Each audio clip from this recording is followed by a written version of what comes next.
எனக்கு பிடிச்ச படம்னு சொன்னாக்கா பூவா தலையா.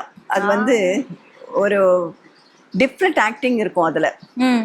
முதல்ல எல்லாம் வந்து அந்த படம் ஆக்ட் பண்ணதுக்கு முன்னாடி இருக்கிற ஆக்டிங் வேற மாதிரி இருக்கும். இதுல தான் வந்து இவர் கே பாலச்சந்தர் சார் சொல்லி கொடுத்தார்.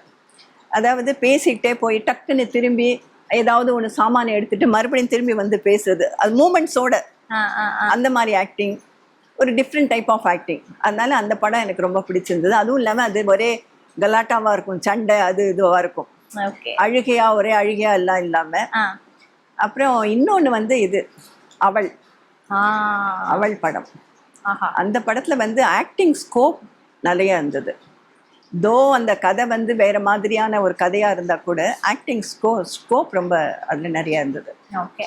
அண்ட் உங்களுடைய படம் வந்து எதனால சரியா போகல, நஷ்டமாச்சு அப்படின்னு என்னைக்காவது நீங்க உட்கார்ந்து யோசிச்சு பார்த்திருக்கீங்களா?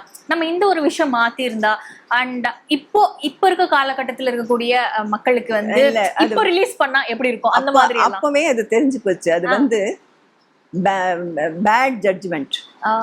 அதாவது அந்த டைரக்டர் வந்து இந்த கதை வந்து மலையாளத்துல வந்த கதை, அதை வந்து இன்ஃப்ளூயன்ஸ் பண்ணி வாங்கிட்டு வர சொல்லி அதை எடுக்க வச்சார்.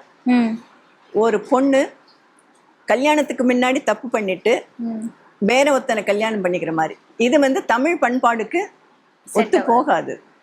இது வந்து டைரக்டர் வந்து அவர் மிஸ்ஜட்ஜ்மெண்ட் பண்ணார்.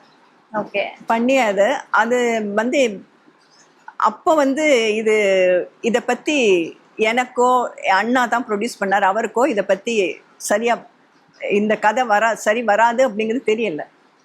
அப்புறம் ரிலீஸ் ஆனதுக்கு அப்புறம் தான் எல்லாரும் சொன்னாங்க, போய் இந்த மாதிரி ஒரு கேரக்டராக இந்த மாதிரி ஒரு கதையாக பண்ணுவீங்க அப்படின்ட்டு.